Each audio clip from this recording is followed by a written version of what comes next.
We did it, boys and girl. We accomplished the mission. We finally got them. This is, without doubt, the happiest Thursday in quite a while because, from the developers, for our rundown of Dev Diary 118, we have the Hello and Happy Thursday coming in. That's right, a Hello and Happy Thursday there at the beginning, and as everyone knows, as all happy salutation should be, in the form of a sandwich with the Happy Thursday at the beginning and the end, of course, there is at the very end of this. I mean, we don't really care about the content. The content's great, but the Happy Thursday, that's what we're here for. At the very end of all this is another Happy Thursday. My only complaint, and I shouldn't complain, is that happy's not capitalized because it's like a holiday, but this is a happy day, a happy, great Happy Thursday. Beyond that, we are going to be reviewing and going into Power Block bonuses here, getting a little bit more granular with the details, which is very exciting because often one of the complaints about Victoria 3 is that all of the playthroughs kind of feel the same because what's optimal in a lot of spots is just going after South Africa, getting the gold, and doing kind of the same stuff.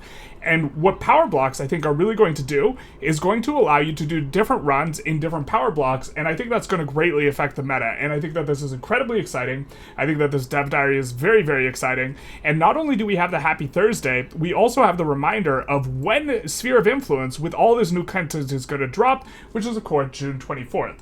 And so, without further ado, as much as we love the ado about Happy Thursdays, let's jump into it. It's Lino. Thank you, Lino, for the Happy Thursday. Back from the depths of development, he was in the development mines, to talk about more details on Power Blocks, one of the central new games coming, or new systems coming to you with Sphere of Influence in June 24th. That is June 24th when it releases the new June 24th patch on June 24th, when we will be getting the new stuff on June 24th.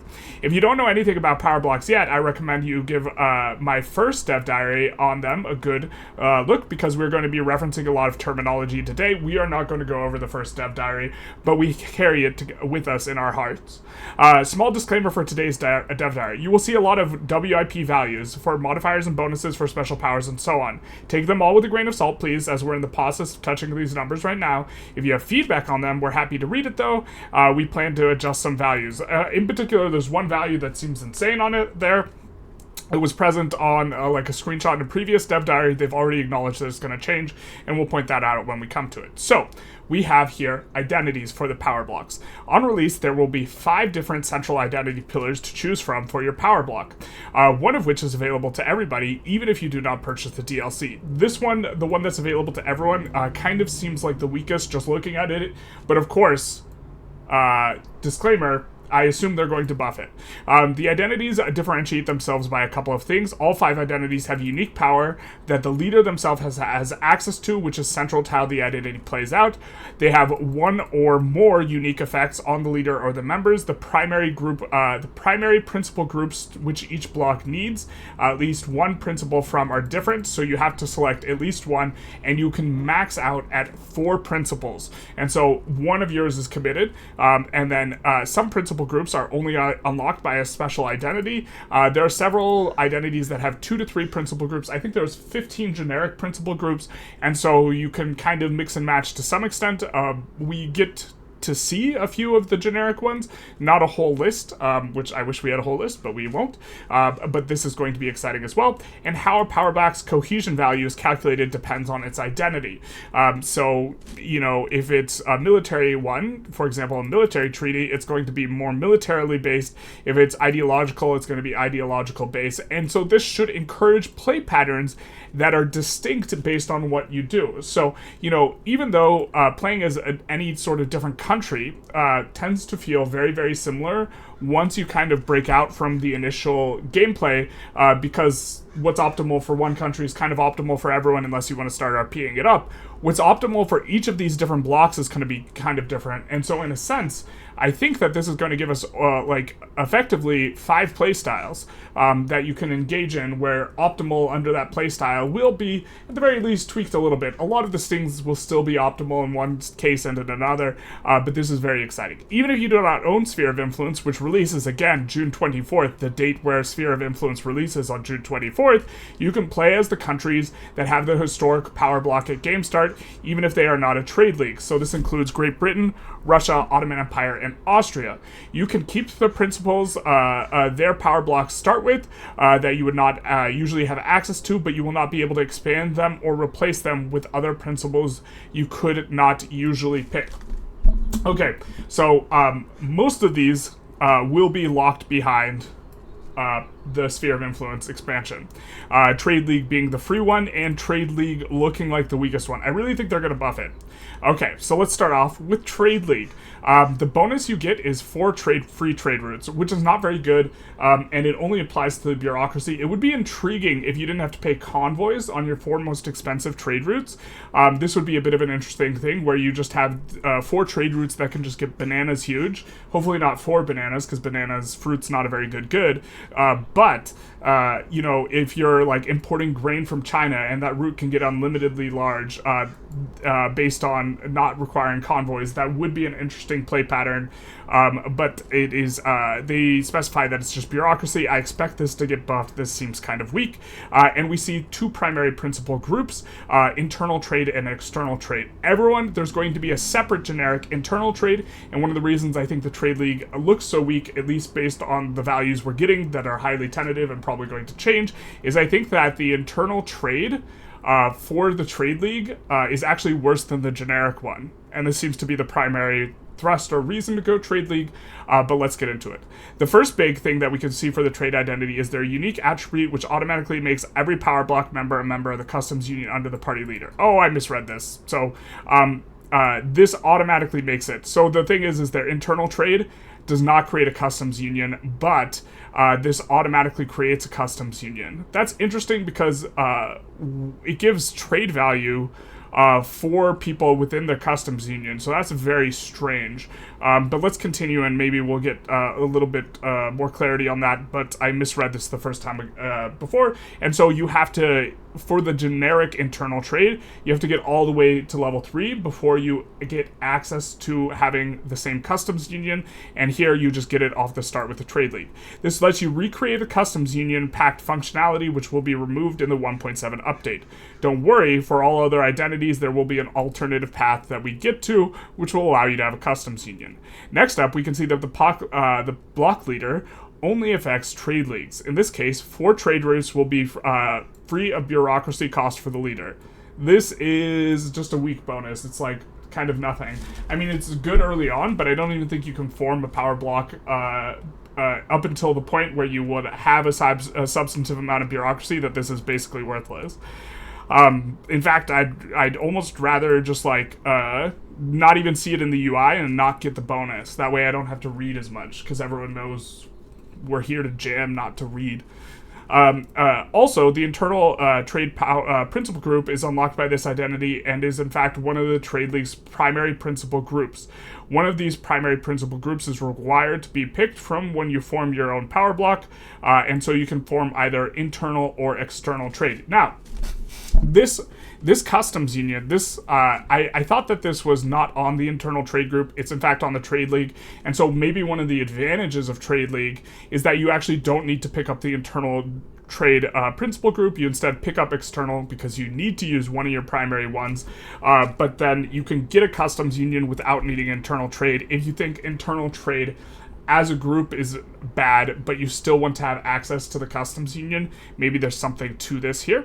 But we see internal trade 1. The problem is internal trade actually looks like a really strong one, and I think everyone will be interested in using it, either the generic one or the trade one, and that is because all block members 5% market access price impact, and it's really hard. This is a really neat bonus from a flavor perspective, and I really like it a lot that they're giving Mappy, and the reason for this is, the reason that I like it so much is that one of the problems with being a person who produces and specializes in the production of goods, like let's say we want to produce a bunch of clothing, is when we try and export it, it goes into the market, and then the people we're exporting to can't consume as much of it as we would like because they have a MAPI penalty in a bunch of their states that we're exporting to, which effectively increases the price, which decreases, well, clothing's a bad example. Let's say it's wood. That decreases the price, keeps the price higher when we're exporting it, which makes it decrease consumption overall, and that decreased consumption or decreased import size route is going to mean that we cannot ship our wood out as much as we would like. And when everyone gets MAPI, that means we can ship goods to other people in our customs union much better, because they will be able to better make use of anything that's being sold on the market inside the customs union, because it will be cheaper for them to consume, and so they will consume more of it, which will prop up your own prices at a local level, allowing you to have more profitable industries. And 5% MAPI, tremendous bonus. It allows you to get 100% MAPI everywhere when you research the final macroeconomics tech, and I assume you can't get 105% MAPI, but in theory, if there's no MAPI cap, you could get 105% MAPI, but I'm like, there's got to be a cap, because it would be absurd for there not to be a cap. And then we have internal trade 2, which is going to be a leveled up version of this. Remember, you can get your principles and you can upgrade your principles. You can get a total of 4 principles. You can upgrade them all the way, which has changed a little bit since our last dev diary on this, but you can have max of 4 principles. And so this is kind of going to be where the theory crafting is going to come in, which is going to be a lot of fun, thinking through which principles are the best, but we can do better than this internal trade 1. You see this, all block members get 20% tariffs on imports outside power block, and this one's weird to me because this outside is just completely unnecessary and gratuitous in the case of the principle of internal trade for the trade league, because you're in a customs union, so you can't import or export within the block anyways. Allegedly. You do have the 5% MAPI, you have 10% infrastructure, which is a pretty nice modifier, and 30% convoys contribution to market owner. This is also different than the internal trade that you see, the generic internal trade, and so overall the internal trade for the trade union does seem stronger. Maybe trade union is actually okay, and I was just kind of bugging on it a little bit, just because it gives you the customs union to start with, is kind of a big advantage. But the trade routes are like, this is so worthless. 4 free trade routes. I spit on your 4 free trade routes.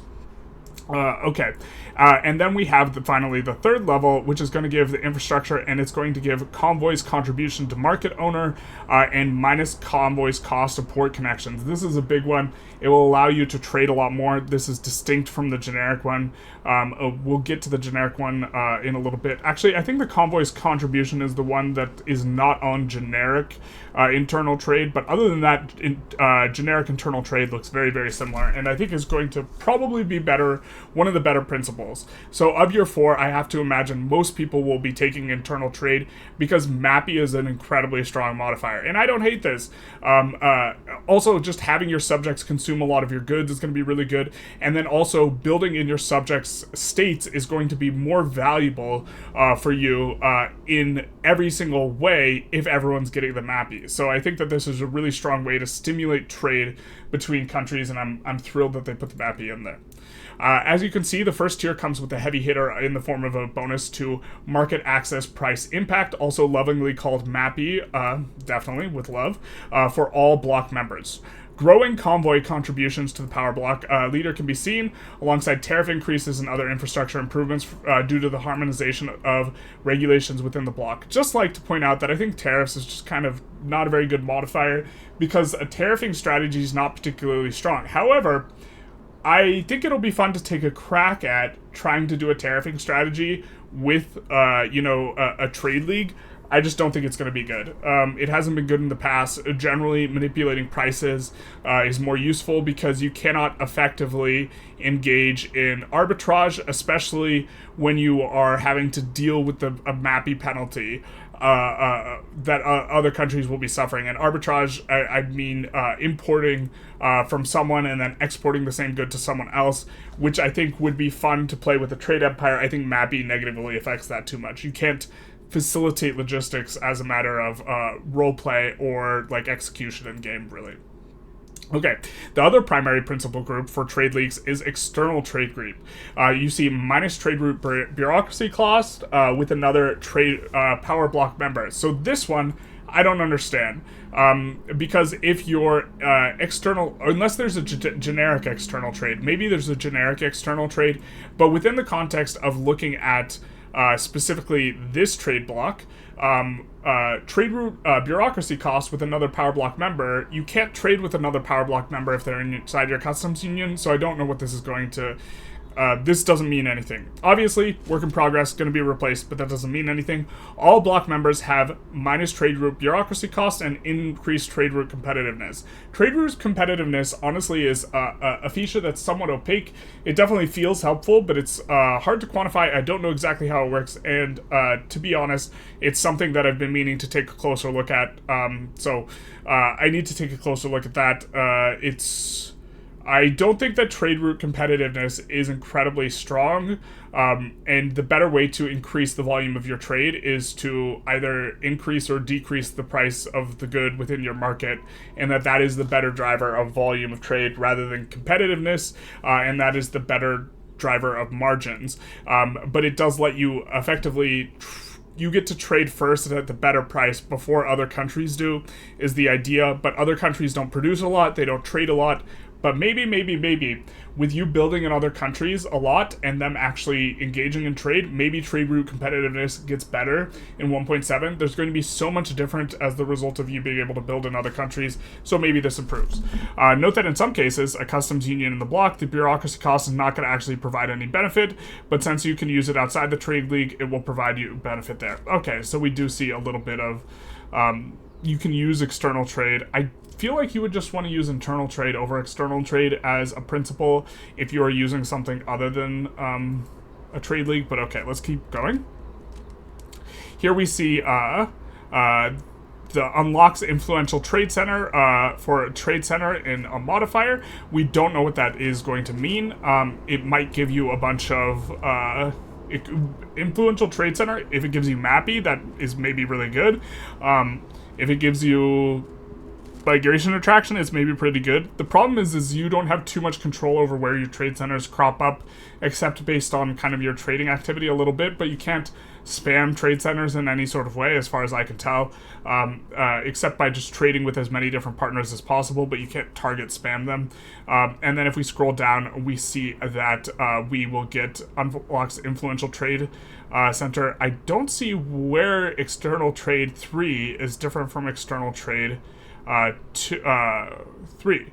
And so influential trade center, we see principal group, external trade. This group is blah, blah, blah. Power block, 75% with another block member, 25%, 25%. Oh, it allows the establishing of trade routes without an interest.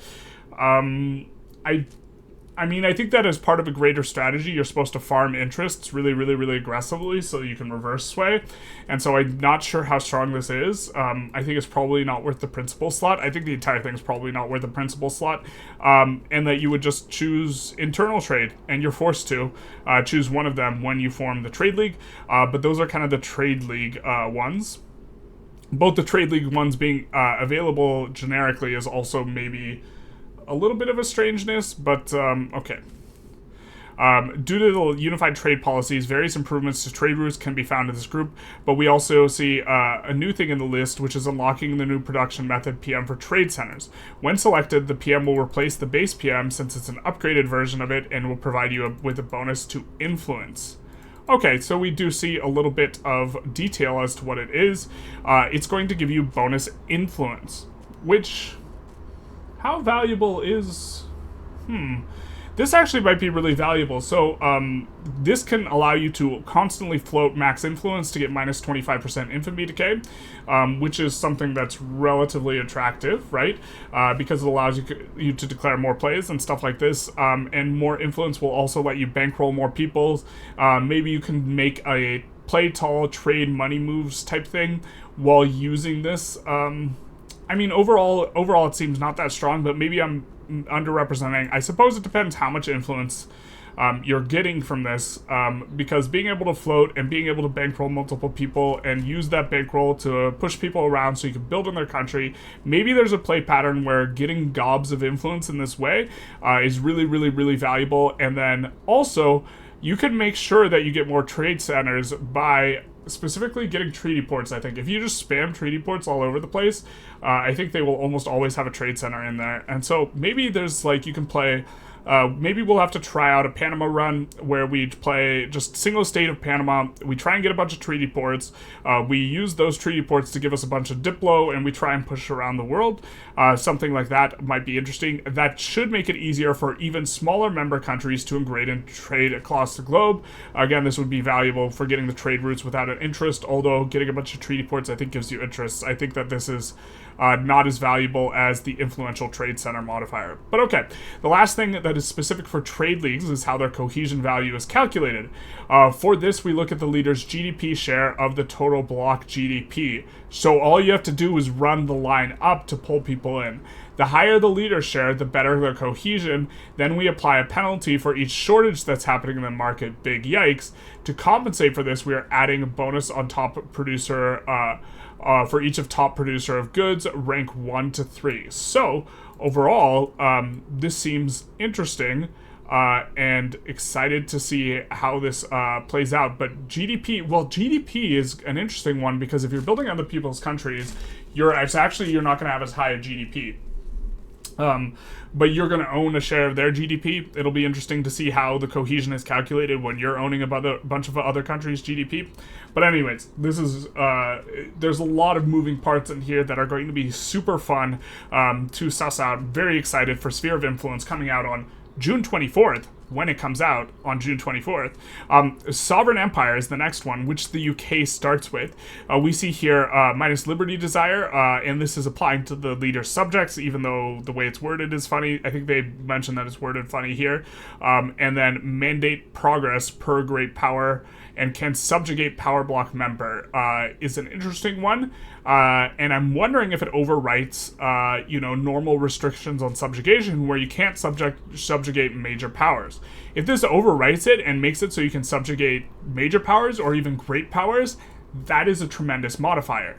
And I'm curious to see if this is the case. And if it is the case, again, we're starting to carve out a thing where it's feeling like there's tons of different possible play styles where optimal is going to change based on what you're doing in regards to your 5 identities, that we have here. You can kind of, okay, one of these is probably going to be better than the others, and some principles are going to be better than others, but you can commit to playing with a certain set of principles and then try and figure out how to play optimally from there, if you're like, a line go up maxer, which of course, why wouldn't you be? Onwards to the Sovereign Empire's identity. At game start, multiple power blocks will have this as their core, namely British, Russian, and Ottoman Empire. This allows this leader to subjugate power block members and make them a vassal of their own. Now, this is interesting. I'm wondering if this is a different subject type. If I recall correctly, it's vassal refers to specifically if you're an unrecognized power, there's the vassal relationship. I don't know if this is referring to vassal in a colloquial sense or vassal in an in-game sense. If I recall correctly, for recognized powers, it's puppet, but if you can straight up puppet people again, that is also going to be a major shift as well in terms of what's useful. Additionally, choosing this identity reduces the weekly liberty desire progress of all subjects that power block leader currently has. Note, the current effects description is wrong. It will be updated to release to indicate that this applies to subjects, not themselves. You don't want to be free of yourself? Release the ego, my friends. Why can't we get decreased liberty desire on ourselves? Truly, there is no enemy greater than the self. Especially if you're Great Britain during industrialization. Man, that went downhill real quick there. So, yeah, the truth hurts. Next up, we also have the 2 primary principal groups for the Sovereign Empire. Let's start with a closer look on vassalization. We don't know if vassalization is going to be generically available. It might only be available to Sovereign Empire. But we see here, that's an insane-looking modifier, just like looking at it, which is obviously anything that looks insane is insane when you look at it, so that's a little bit redundant, but we have here plus 25 flat authority, which means that you subjugate like all of Borneo, which is like 6 subjects, That's plus 150 authority. This can allow you to get an absolutely monstrous amount of authority, which is going to unlock so many play patterns. Now, to be fair, currently you can get unlimited edicts by cheesing, edict cost, and so this would be primarily what you spend authority on, but I don't like to use that cheese, and so this would allow you to play this high authority playstyle without it, but it would also allow you to bolster and suppress every interest group that you're interested in doing just by getting a ton of subjects. This is such a strong and interesting modifier. It also will allow you to run every single consumption tax you want on the upper strata, allow you to tax much more effectively the rich people in your nation. And it's just, I imagine that there's going to be even more, well, we'll scroll down. There's even more you can do with authority with this vassalization, but this is very, very interesting. Next section, we have plus 25% income transfer for subjects. This will be interesting. I imagine that this is not a free money modifier, but that if this is a free money modifier, this potentially opens up play patterns where investing in your subjects' territory, building stuff in their territory, is extra valuable because they will send you more income that the state takes in while you're boosting their GDP. Well, they'll do that anyways, but if it's a free money modifier, they get to keep it too. And everyone knows that you love to have your cake and eat it too, especially if you're trying to avoid a revolt in France. And finally, we have allowing decrees on subject states. Now, I'm not sure how valuable that will be, but that'll be an interesting one to kind of try and work through. It will maybe be valuable if you're doing road maintenance somewhere where you're building. It's hard for me to come up with too many decrees that are going to be especially valuable. I guess you could try and push up the literacy of a place, like maybe if you're investing into the EIC's infrastructure. But overall, I think the 25 authority is really where it's at here. We can see that the name does what it promises, various improvements to having subjects and managing them, with the third tier even allowing you to enact decrees in your subjects, which you will use to further bolster them. It would also be interesting if maybe, like if the AI maybe plays intelligently, maybe giving people conscription edicts to just have this massive army that they just mobilize because they're idiots. Maybe this is valuable, but it's hard to imagine that it will. But why would we kill our own troops if we could have our subjects kill their troops? So maybe there's a little bit of play to using decrees like that. Next up is a group that is exclusive to the sovereign empire power blocks, exploitation of members. Now, this is exclusive. Did they say this is exclusive? Okay, they didn't say this one was exclusive, but this one is. And we see here, okay, it comes with a penalty. Minus cohesion, but the block leader gets plus 20% authority. Now, there's some texts that give percentage authority bonuses, and so this means that this will effectively get diluted as the game goes on. Non-leader block members get this penalty, which is why it decreases the cohesion. Overall, this first level doesn't look too good. At the second level, we get extra influence. And this is another thing where I think that there are several things that give percentage influence modifier. This will allow us to have more subjects and float more influence and do more stuff and put more fingers in pies as mummies do. But this is going to be, overall, it doesn't look that strong. And then finally here we see plus 0.05 income transfer to power block leader. And I don't know if that's flat. I don't know if that's a free money modifier, but it allows you to extract more wealth from your power block, the members in your power block. What's interesting to me is that you're going to be extracting this even if they're not a subject, right? Because remember, people can be in your power block without being a vassal. So this would be interesting. I'm wondering if this is a 5% income transfer and it's just not being represented as a percentage in the UI here. If that's a 5% income transfer and you can really throw your weight around and pull people into your blocks that aren't your subjects, maybe this is pretty strong, especially if you're building in their nation and they're going to end up having a lot of income from taxes and the like.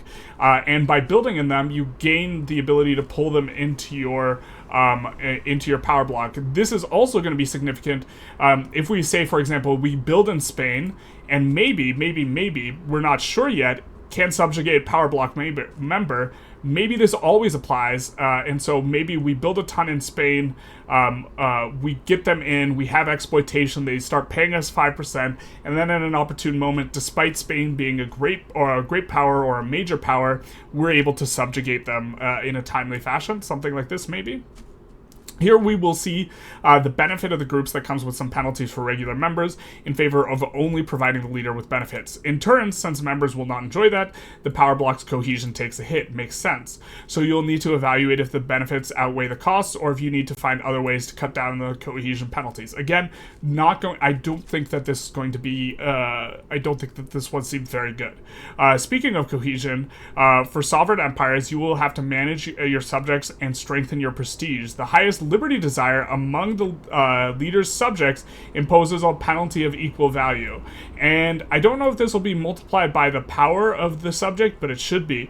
So if the British EIC, not to be confused with the East India EIC, which is the EIEIC, has a liberty desire among the British subjects with a value of 40, the cohesion penalty will also be 40, for example. So liberty desire, I think that it should be such that this is more significant when the subject is much bigger in size, but it doesn't seem to be the case. On the other hand, leaders get a bonus to cohesion based on their share of total prestige within the block.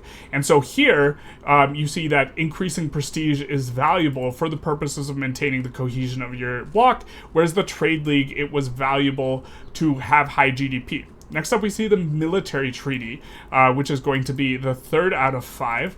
And here's the thing that is going to get removed: minus 50% mill goods cost. That's an insane modifier. They might ship it with a smaller minus mill goods cost. The more of these you can stack, the better.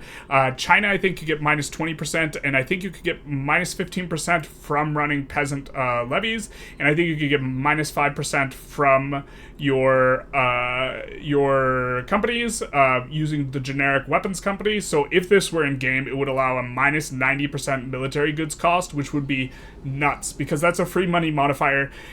All the buy orders go into the market as if they were getting purchased, but you only pay 10%, which would allow you to just max out weapons consumption everywhere, and have this massive stimulus to your economy, and it would just be military industrial complex. I low-key hope that there is something that has minus military goods cost, but 50% is gratuitous. Military goods cost is a placeholder effect, which will be replaced before release. Yeah, naturally. First thing we see is allow free war gold, but what does that mean? It means that, here we see, allows free war gold. Where is this? I mean, it's in here. Block leader gets prestige, non-block leaders get prestige and power projection, and unlocks military treaty for power block, aggressive coordination. I don't read that here in the central identity pillar, but they see allows free war gold. But what does that mean? Allows free war gold. But what does that mean? It means that the leader of the military treaty power may add a single secondary war goal to any diplomatic play of its members the leader gets involved in. This is what we call the pie thumbing thing. So this is going to allow you to join any play that's occurring with your block member and then put in a war goal that you want. Whether it's releasing someone or war reparations or anything, even if they've joined of their own volition. So this is the ultimate pie thumbing RP. You just join in and you're like, yoink, I'll take your state, thanks you very much, smell you later. This war goal can cost up to 30 maneuvers, but will not be actually subtracted when selected. There's also a placeholder modifier in the screenshot, which will be replaced before release, that reduces goods cost for all block members. This would be insane if it ships with this modifier. In place of this is going to be another modifier effect is going to be added, with the focus being remaining on the military side of things, of course. Yeah, if it ships with the military goods cost, this is probably the best primary one, I would think. The military treaty certainly going to be interesting. In addition, there are a few more for increased prestige from power projection for leader in both. As for the other identities, we have 2 primary principal groups, one of which is exclusive to the military treaty blocks. The first is defensive cooperation. I don't know if this is the exclusive one. Let's scroll down, maybe we can say. The second one's exclusive. So this will be non-exclusive, so this will be generic. You get defensive cooperation, cannot start or join wars amongst power block members. I think that this is probably not useful, because you sometimes want to subjugate, your people. And by sometimes, I mean usually. Next up, we see minus sway maneuver cost for the diplomatic play target. This is defensive, is not going to be very useful for the player. and don't like it very much. And then we see cannot obligated to join defensive diplomatic pacts on power block members' side. This will pull you into wars. You're limited the amount of wars you can have. I have to imagine that this is one you'll never use, and so if you are going to use this block type of military treaty, I have to imagine you are going to always use this principle. So, like most other principle groups, defensive coordination does what you would expect, but what about the unexpected principle where it does the opposite of what we'd expect? Shout out to the unexpected principle. Through mutual commitment, power blocks with the principle are not able to wage war with each other. On the next highest tier, swaying countries gets easier if you're the target of play, and on tier 3, all members are being forced to join all diplomatic plays if a member is being targeted. This is also pretty nice because this will allow you to stop, or will allow Prussia to stop you from meddling, kind of in their affairs. And from like the perspective of like RP, I think it'll be cool that Prussia will have a greater hold on North Germany because I assume they will start with defensive cooperation. But what would imperialism be be without waging some war yourself? This is true. You would just be sending children to the mines. That's what the other exclusive to military group treaty is for. We see aggressive coordination, and this I think is one of the stronger modifiers. If you are playing low infamy, which of course you're not obligated to play, but I think that minus infamy generation is a really strong modifier. It's also a modifier that gets more powerful when you stack it. So you can intentionally force a leader with the cautious trait, for example, which is minus 20% infamy generation, stack this on top for minus 15% infamy generation. And I'm not sure exactly how this minus infamy generation works with other minus infamy cost things, if it's stacking additively or multiplicatively. And what I mean is, for example, you can get minus 50% infamy cost for a target if it's not incorporated. Or if you're a great power, I think you pay a little bit percent more infamy. When you're taking something, you pay a lot more if you're unrecognized. You pay less if you're targeting someone who's unrecognized. If these stack additively, this means you will be able to get this, get cautious, target an unrecognized power, which I think is like minus 30%. And so if you're getting minus 30% from that, you're getting another minus 20% from cautious, and you're getting 15% here. That 15% is way more valuable than it would otherwise be because you have minus 50% from the first trait and targeting an unrecognized power. So it's not minus 15% in effect, it's minus 30% in effect if it is stacking additively. If it's stacking multiplicatively, then you are going to get the modifiers based on the state, based on your GP or other status, and then once you have that, it will be multiplied, and that will be less powerful than if it stacks additively. But in either case, allow you to generate a whole ton of infamy without generating infamy.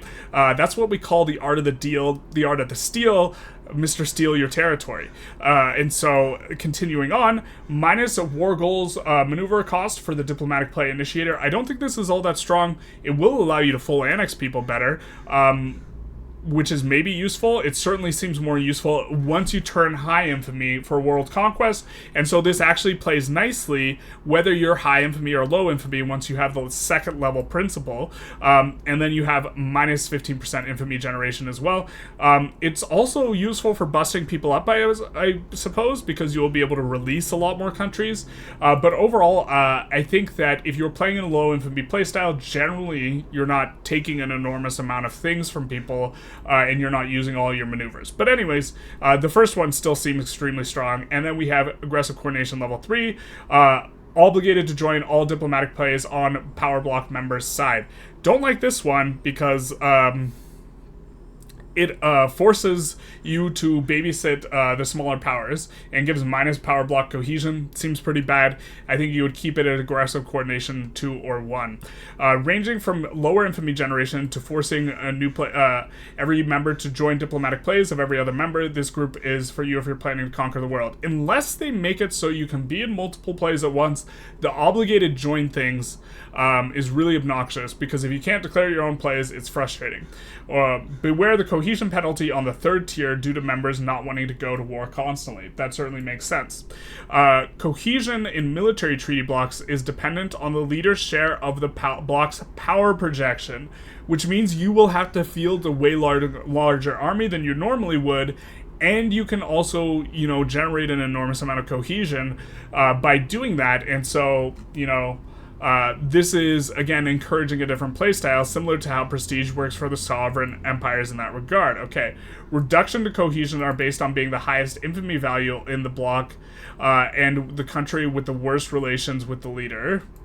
A bit interesting, which means you want to encourage good relations. Overall, the military treaty, it's going to depend what this modifier becomes. With minus bill goods cost, it might be the best, and without it, it might be the worst. Generally disregarding defensive cooperation and getting minus infamy generation is pretty strong, though. Remembering that we have to pick one of the principles that is... our first principle has to be one of these two, but getting locked in on aggressive coordination seems fine. Okay, next up, we have the ideological union. And here we see kind of some very, very strange ones we'll see. We see block leader gets minus enactment time, impose save government principles law on power block members, impose same distribution law on power block members, and I think that they do it not through a diplomatic play. And so it's a little bit different, and plus 30% of power block legal synergy. And so I think that's the value they get from all being the same. But this allows you, if you want to spread your ideology, if you're looking to be one of those people who's spreading, communism or fascism or whatever it is you want to spread. Actually, fascism is a little bit less on governments and distribution of power. The ideological union is going to be your bet. Here we see the ideological unions can force regime change in member countries. Now, we can force regime change anyways, but normally, so let's read a little and see if this is somehow different. There are a few conditions, like how different laws need to be compared to leaders, how much cohesion in the power block, and some others. And so I'm assuming that you're doing this without a war. When you do it, what happens next is again what you would expect. You enforce a regime change on the target country, changing their laws, and there we have it. There is the substantive difference without having to go to war. I am curious if it's also without the cost to infamy, but infamy as a resource is also going to change throughout 1.7, because if you are building in other people's countries, the need for you to constantly be conquering is much less, because you don't need to conquer their land if you can just build iron for them. And maybe this frees up infamy as a resource to just be regime changing everyone to whatever it is you want, so that everyone can get along in a nice big, hug box that's like communist or whatever. Good thing for the ideological union power blocks, have an easier access to regime changes.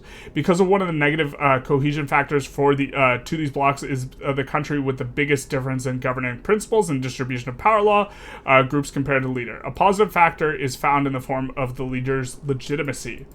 This is interesting because it's often hard to have a high legitimacy under certain conditions, or easy under other ones, and so you're going to want to have governance principles and distribution of power that lends to legitimacy. So the technocratic, ideological union, maybe not so good, because generally suffer from legitimacy. Creative legislator and ideological truth.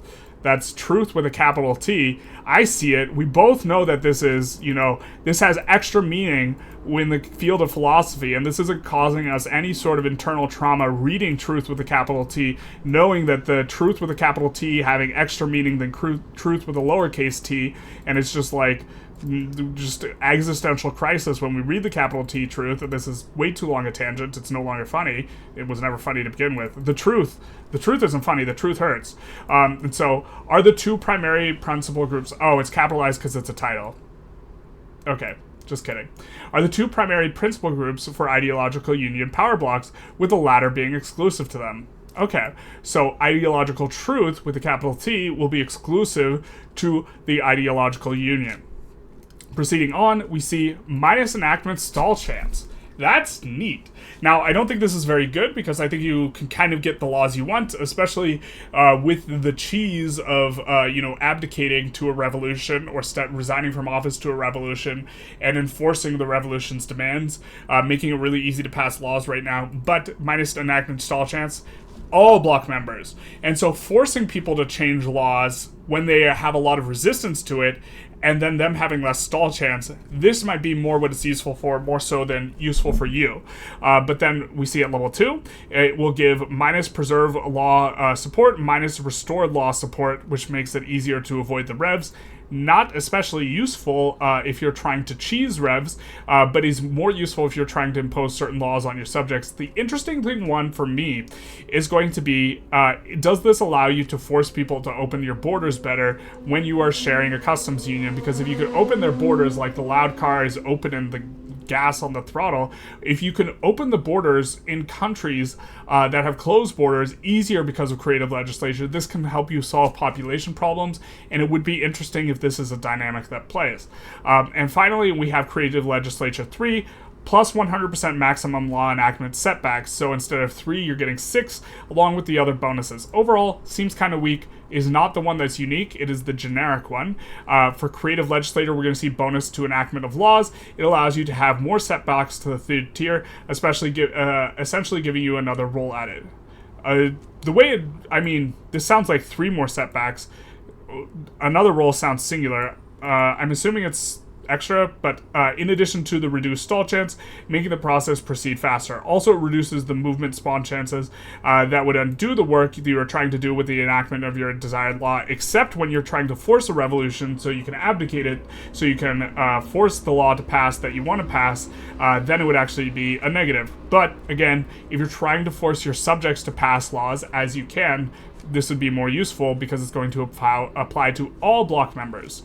Now let's have a look at the principal group exclusive to the ideological unions blocks, ideological truth with a capital T. Here we have the principal group for ideological union identity, at least one of those is required. All block members get minus 33 popularity of agitators in opposition. Doesn't seem so good. Minus suppression costs, minus bolstering costs. Just looking at it from a first level perspective, we would probably prefer the plus authority, right? The plus free authority from vassalization. I don't think that was unique to the Empire, group.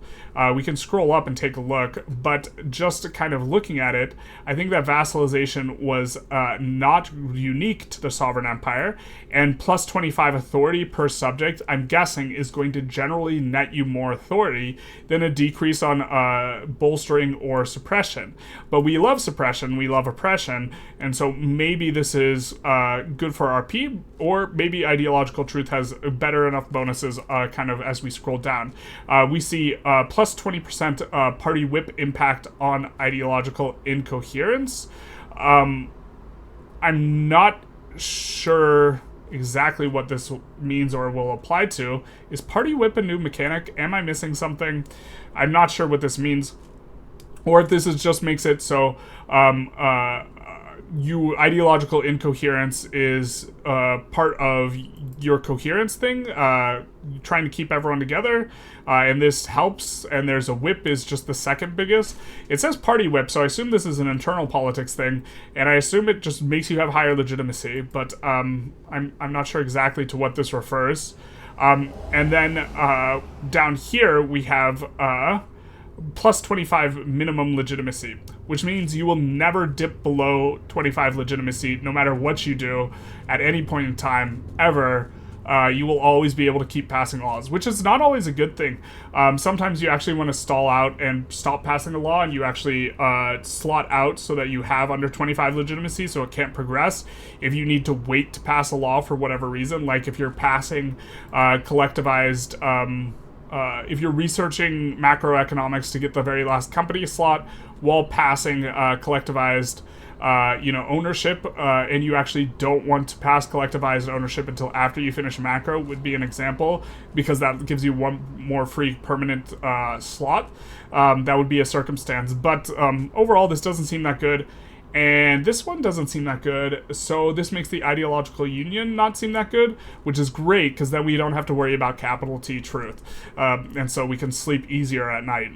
Or not at all. The nightmares, they haunt us. And then we woke up and the real nightmare began. Here we can see this group focuses on interest groups, IGs, and your government. It not only makes unwanted agitators' lives a little harder, which we don't really mind, it lets you bolster your desired IGs and suppress your enemies at the cost of authority, and even increases your minimum legitimacy to 25% on the third tier. Okay, overall seems not that strong. The fifth and the last central identity pillar is great for everyone who always wanted to play as a religious great power uniting the world. And this one is interesting and will create new play patterns, I think.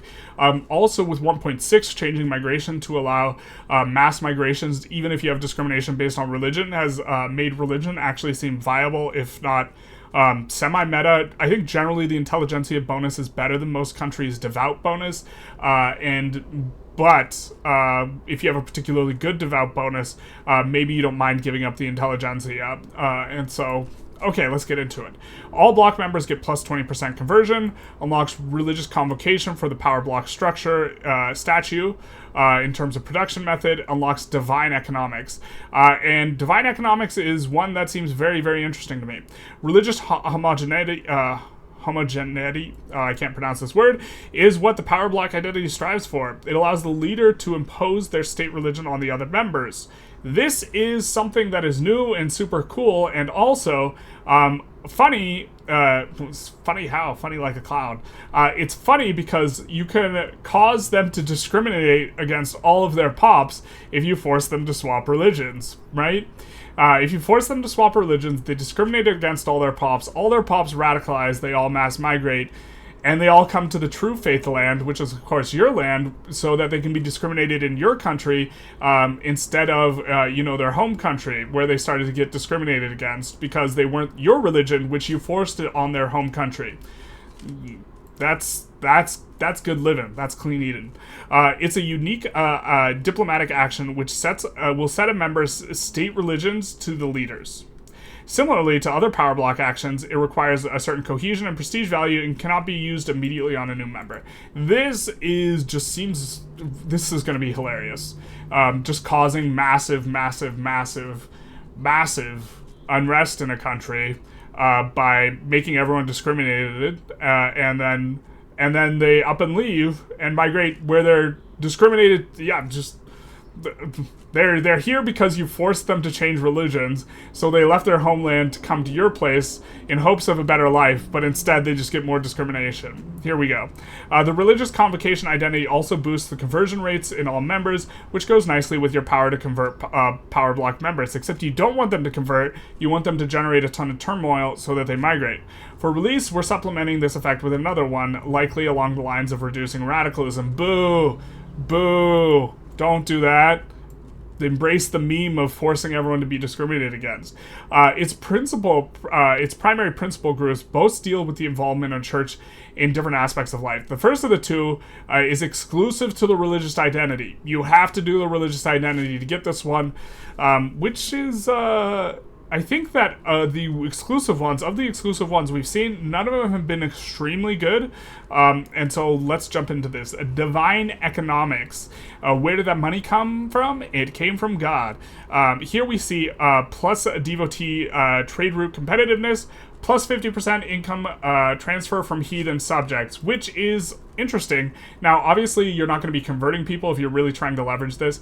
I don't know if this is a free money modifier. I assume it's not, and I assume it's multiplicative.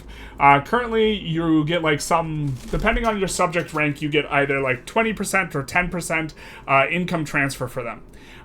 If this is additive, it would be absolutely insane, because instead of getting 10 or 20%, you'd be getting 60 or 70%, which is backbreaking, and would make building into these countries, these heathen states, very, very lucrative, just so you can transfer all the money out, and you would just be instead of transferring the people by radicalizing them, by forcing them to swap religions, and so they're discriminated against in their homelands, instead of doing that, you transfer the money and you let them retain their heathenness.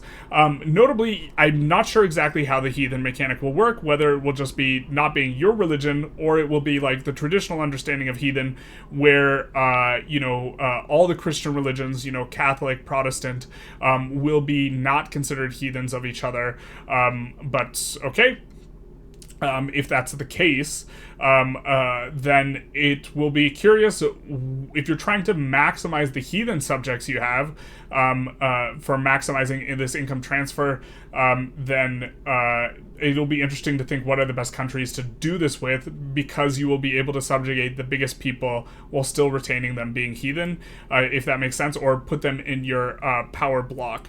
But you're getting the increased money transfer. The second thing is, if it's not additive, but it is instead a free money modifier, so they send us 20%, as is their obligation to us, and then 30% reaches us. If that's how this plus 50% works, then that's a free money modifier, and we generally like those, and it generally would make investing in their country very lucrative, I think, in the aggregate, relative to not having something like divine economics. Let's look at the second level. Unlocks increased clergy oversight for the financial districts production method, unlocks increased clergy oversight for the manor houses, and this is going to change the ownership to make it more religious, which is going to allow you to keep your devout as being more powerful, and so this seems fine. I'm not sure it's going to be necessary, but this will allow you to keep devout as powerful within your nation pretty easily if they are part of the ownership class. And so regardless of what happens, I think it'll just be incredibly easy. And next up, we have minus radicals from standard living in accepted religions, and plus loyalists from standard living in accepted religions. Overall, not sure how strong I think this modifier is, but it notably doesn't touch, it doesn't de-radicalize the people who are discriminated against, because you force converted them. So this is always big nice, because we want them to be turmoil and to migrate. Integrate religious values and church oversight into economic policies. Okay. What we see here is we get various effects with relation to faith and economy. Higher subject payments if they're following a different religion. Again, not sure if this different religion will be cross-heathen or if it'll also apply to heretics.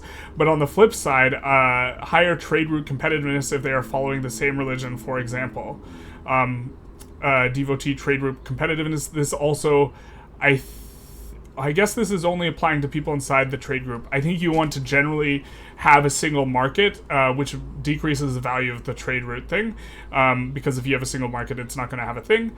The PM that you can unlock with Tier 2 will allow you to exchange some workforce for the new manor house and financial district with clergymen. You don't have to make use of it, of course, but you get the option to. Okay. And second, we get is a sacred civics, which is going to be generic. It's not going to be unique to this group. We see that it gives higher diplomatic proposal acceptance for countries with the same religion. I'm not sure how strong this modifier will be. If it's really strong, like really, really big, this will allow you to do crazy yo-yo sways and to subjugate very quickly anyone who has a revolution that is the same religion as you. And I don't know what could possibly cause a revolution in someone's country, except maybe forcing them to swap their religion to one where none of their pops are accepted anymore, to force them to rev, and also make them more likely to accept the diplomatic request for assistance in exchange for subjugation. Maybe something like that. So, again, this plays funnily with, it's not... From a theme perspective, causing massive unrest is not necessarily what we think that this sounds like, but the religious convocation seems just perfect for that, to force unrest onto other nations, and this seems like a just fine one to utilize that, because we force them to change religions, then they rev because nobody's accepted, and then we scoop them up into our bosom. Okay. And so this is a primary group this is tier 2, a higher diplomatic acceptance, reduced liberty desire for same religion, makes sense because we just subjugated them. And then here we have sacred civics number 3, where we block leader only, impose same state, church and state law on your power block members. So, I think that they didn't include this. I think they would in dev comment. They did comment that you do have to have either state religion or the second one. So you can't do this with atheism, which I think it probably work best with atheism. So that's a little bit disappointing. But if you impose the same church and law method and it's state religion, and you impose it on a power block member when they're not your religion, you can force them to have some big problems. And so they're just gonna, or you force it on them when all of their pops are not the religion that you force converted them to. That's the ticket. You force them to swap religions to something nobody is accepted, and then because you've also forced them onto church and state law of state religion off of something like total separation, and then they rev, and then you scoop them into your bosom. It's called play patterns, baby. Emergent gameplay. This group features 3 unique effects. It improves upon your liberty, desire, and in general acceptance for diplomatic proposals if the country shares the same religion. On tier 3, you can see it also allows the leader to impose their own church and state laws onto the bloc members, assuming it's going to be state religion or atheism.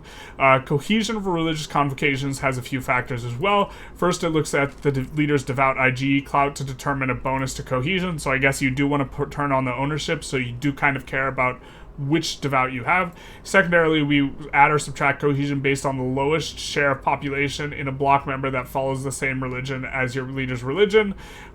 There's going to be a lot of those because we're trying to force them to rev.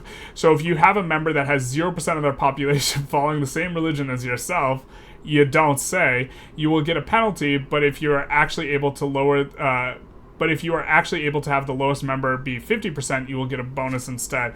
I think we'll eat the penalty and we'll tell our subjects to rev, or the people in our block. That was a detailed look at all the identities. But wait, that's not it. There's more. That's a lot of damage. Okay, we have some additional principles, and we see, apart from the primary principle groups, there are a number of other groups that of different flavors that you can make use of to assemble your dream team power block. Big nice. In a total, there are including the 5 identity exclusive groups, there are 20 principal groups with 3 principles in them for you to choose from. There are 20 principal groups with 3 principles each for you to choose from. So I assume that when they say 3 to choose from, we're talking about levels, and there's 15 generic principal groups. This is how I read it. So there's going to be 15 market unifications type things with 3 levels in each of them. Okay, here are some examples. Thank you for the examples. We have market unification. So this is generic relative to what we had with the trade union here at the very start of this that had internal trade, and it's basically internal trade, just not as good, and eventually giving you a customs union, which the trade league has automatically, if you will. So let's scroll down. Scroll. Such a jam-packed dev diary today. We're already a little over an hour, and, we're loving it. It's the happiest of Thursdays. And here we have unification, and we see our favorite modifier, plus Mappy.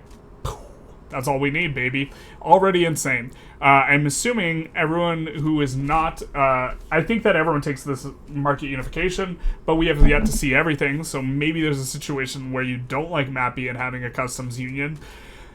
I don't think so, but okay. And then cannot embargo another a power block member. I don't think this is present in the... you can't embargo. It's... If the trade type of block forces you all into a customs union, there's no point in saying you can't embargo because you can't even trade because you're in the same customs union. We also see tariffs on imports outside power block increased, which is, again, we don't care about the tariffs, but we do like increased infrastructure.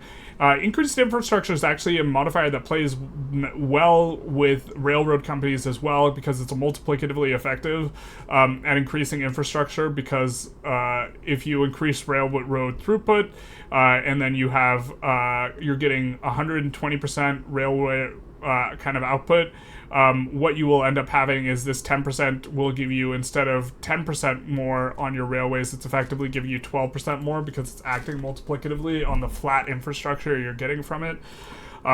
So something to maybe think about. And then we see down here, extra convoys contribution to market owner. We don't see the decreased the decreased convoy maintenance for port connections like we did in the trade union kind of group. Maybe the trade union group, I started out saying that they're not that good, but after looking at this, maybe they are pretty good. But the main thing is the MAPI and the infrastructure, this convoy's contribution to market owner. To be fair, this is kind of okay, except the AI doesn't build convoys, and you can't force them to build convoys. So that's one of the things you can't force them to build because there's government buildings.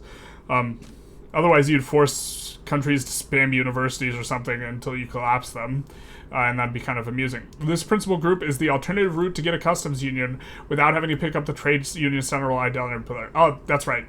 Under Market Unification 3, there is the customs union.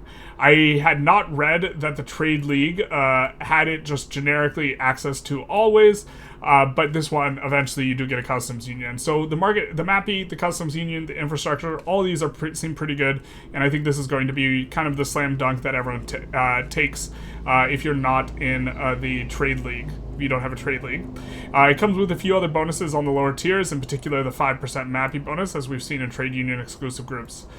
Another example I'd like to show, because of its differently themed effects, is police coordination. Overall, this one didn't seem very good, but let's go through it. All block members get plus institution size change for law enforcement and minus bureaucracy cost of law enforcement. However, I think that having your subjects have people in your block having internal problems, this might actually be a feature rather than something you want to reduce, and this helps out your subjects, but like, let's be real, this is not that substantive a bonus to you, the player. Next up we see it gives law enforcement flat authority. Again, you would just use the vassalization principle instead for 25 authority for every subject.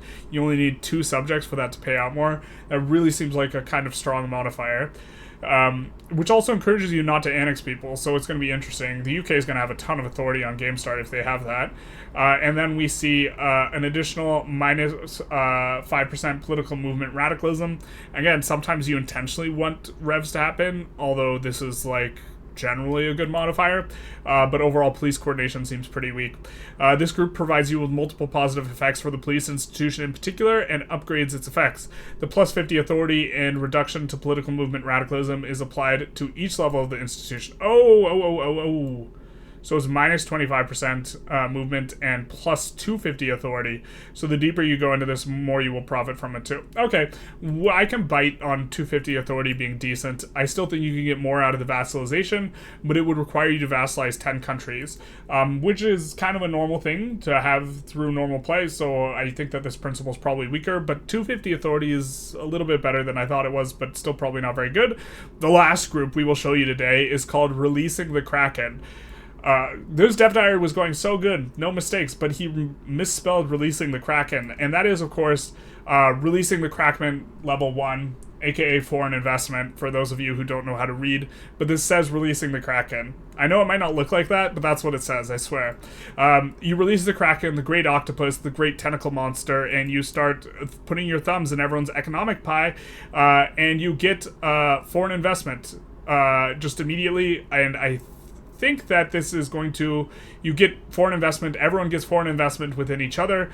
At the first level, everyone in the block can invest in each other. It's a big hug box for investment and increased leverage from economic dependence. And so you're sinking your tentacle in their pie, and then they have to be more loyal to you for it, and then you will keep sinking your tentacle into the pie. And as the pie tin fills with tentacle, eventually there's nothing left. And there's no pie. The pie is all gone, and it's nothing but tentacle.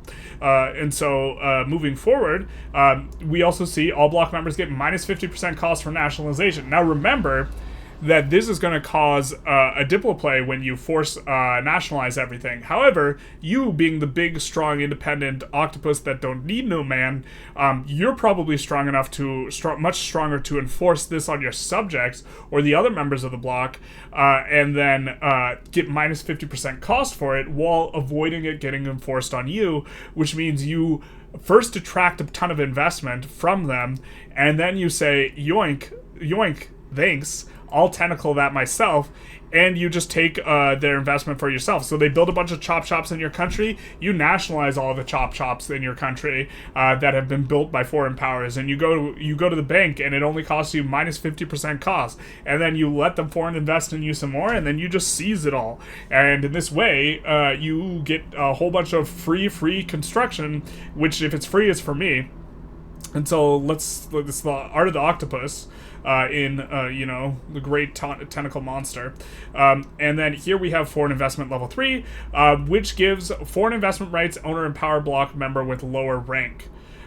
So actually, maybe I'm misunderstanding what principal group foreign investment is.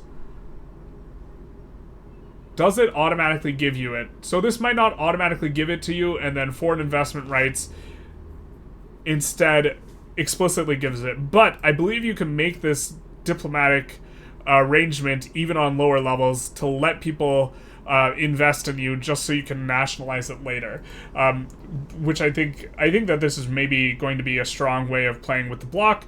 Again, we're getting increased leverage from economic dependence, and then we're just yoinking when they invest in us, and then we can invest in anyone independent of our diplomatic relations, aka sticking our tentacle in their thigh. They're not their thigh, their pie. We're not going to touch anyone's thighs with tentacles. Not in this dev diary. We see here 3 interesting side effects of this group. On the first tier, you will get a higher amount of leverage from economic dependence, which, if you recall, is based on how many investments you have in another country, which makes them more dependent on you. Leverage is how you pull people into your block. It's very on theme because suction cups, pulling, it's big nice, and so this will help you pull people in the block to begin with. The second tier provides you with a reduction for nationalization costs, which you can make use of to decrease your own dependence on other countries. For example, after begging for their investment, you say, hey, that's nice, I'll take that. On the last tier, every member of your block gets automatic investment rights in other members of lower rank. This should allow you and other powerful countries to spread your influence inside, notably the tentacles inside, your block more easily, which in turn makes it more likely for the lower rank countries to stay inside your block. So that's going to be amazing for you. And then another thing that has changed slightly since the original Power Blocks dev diary is that slots are available. The amount of slots that are available for the Power Block for of course you to do your tentacle thing. You're going to probably want foreign investment, and I imagine most people will want market unification regardless of what type of block they are. And so if you own Sphere of Influence, by default, each power block you're leading to has 2 slots that you can fill with principles. Even if you don't own the DLC, you will still have 1 slot available for customization, where you can choose one of the 2 primary principle groups to take. So your ability to mix and match is significantly dependent on Sphere of Influence, but you're not locked out of anything with Sphere of Influence. Or you're not locked out of a bunch of the generic ones. You can't do the primary group, but okay. You can unlock a 3rd and 4th slot by overtaking the other power blocks in the rankings, for which we look at the total prestige of all members. For the 3rd slot, you will need to be on the top 5 power blocks and have at least 5 members. The 4th one will be unlocked if you're the top 3 and have at least 10 members in your block. Due to this change, we've removed the maximum number of principal mandates which you can spend, so in theory now you can get 4 fully leveled tier 3 principles. It's just going to be harder for you to do so. Next up, I'd like to provide you with a seemingly small but significant update on how we deal with leverage. So, since the dev diary on power blocks, we have made some changes to how leverage works and also added a few more sources of leverage. If you recall, leverage is what you build up in other countries to make them join your power block. This is called the art of leverage. Apart from the sources mentioned last time, we now have added factors for adjacency, meaning if you have direct adjacency or treaty port, for example, you will gain leverage in the target country. Love that it includes treaty port. Love, love, love. High infamy values, on other hand, will reduce the gain of leverage, so you'll have to keep it in check if you want to make good use of the resources you're investing to building up leverage. Again, love that they are penalizing high infamy play. I think low infamy, kind of wheel and deal is really exciting. I like that play style a lot more, and I think that I'm happy when I see a high infamy nerf. because you're trying to generate. If you don't have enough people in your blocks, you're going to lose access to principles, right? And so we don't like that because the principles are giving us bonuses we like.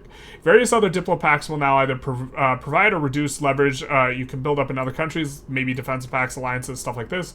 The main change we've done is how leverage is calculated. Before, it was a never-ending race of building up infinite amounts of leverage. Now we've changed it so that instead there is a shared pool of 1,000 leverage, which all involved parties, including the target country, need to fight over. This value of 1,000 never changes, never shrinks, never grows. The best way to understand it is by looking at the WHIP tooltip that our UX designer Aaron has made. Shout out to Aaron.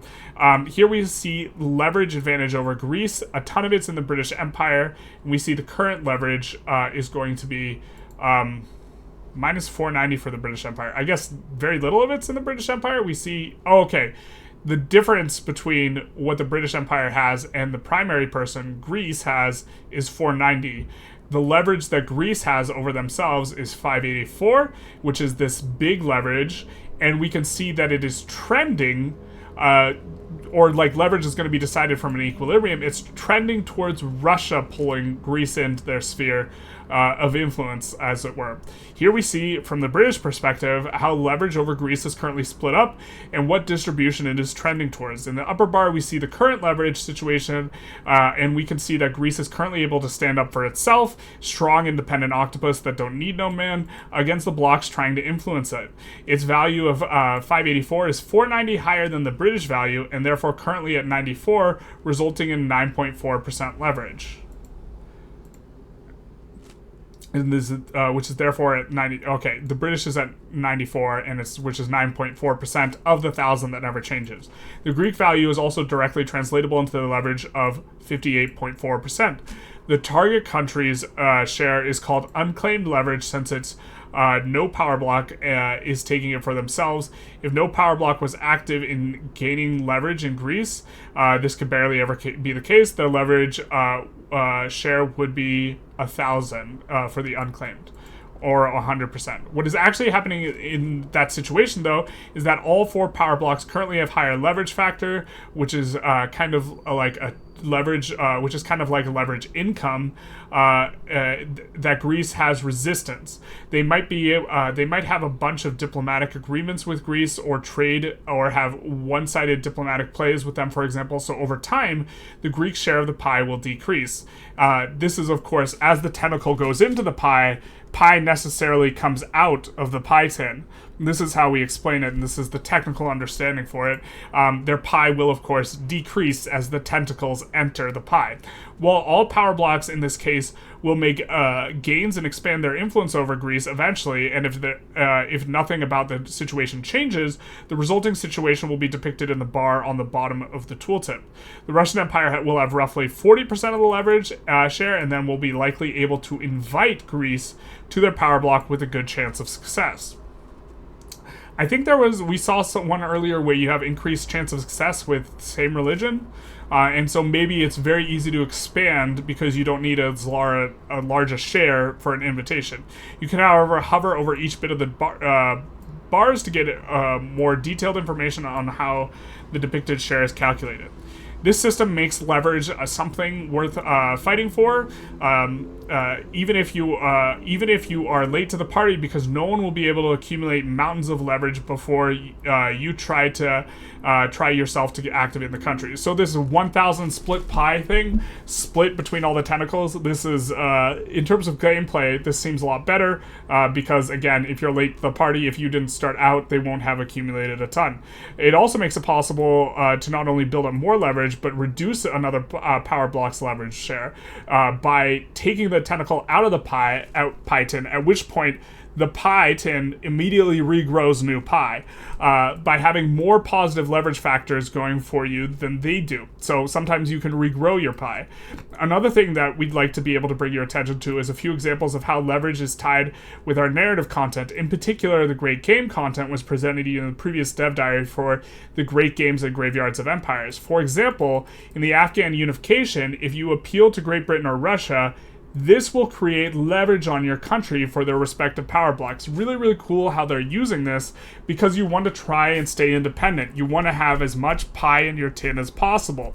And so you'll have to give away some pie in order to get military assistance, but then you get military assistance. Similarly, the Eastern Frontier journal entry buttons also accepted Circassia recognition will create some leverage for the according power blocks in the target country. Well, it's been a really long one. We've been going almost an hour and a half. That's it for today. We hope you like this expanded outlook on the power blocks. Boy, did we. Next week, Alex is going to talk about some of the general changes we're making with the 1.7 update. Excited for this because we've only been getting flavor stuff. They might be rebalancing stuff. I think that they're adding some companies. I hope that they're rebalancing some PMs. I did talk to a dev about really, really hating the Chainsaw PM. I hope they change the Chainsaw PM. The Chainsaw PM is so bad. It's unbelievably bad. I can't even articulate how bad the Chainsaw PM is. It's like so bad. Like if there was like it would be like going to the beach and taking a shovel of sand and putting it in a tin, putting it in the oven, pulling it out, and then serving it like a pie. It's the worst pie ever. It's a pie of sand. And so the PM's just awful. It's just completely out of line with any other PM. I really hope they change it. But I hope that they make the truth lowercase capital, so it hurts less. Okay, get ready for the cute map mode. Get ready for a cute map mode. Nice. And have a lovely rest of this happy Thursday. That's it. The happy Thursday sandwich has been achieved. We got wished a happy Thursday at the front. We got wished a happy Thursday at the back. All is happy. This Thursday is complete. I wish you all a happy Thursday. If you like this video, feel free to like, comment, subscribe. If you hated this video, feel free to like, comment, subscribe. But whatever you do, make sure that you have a happy Thursday.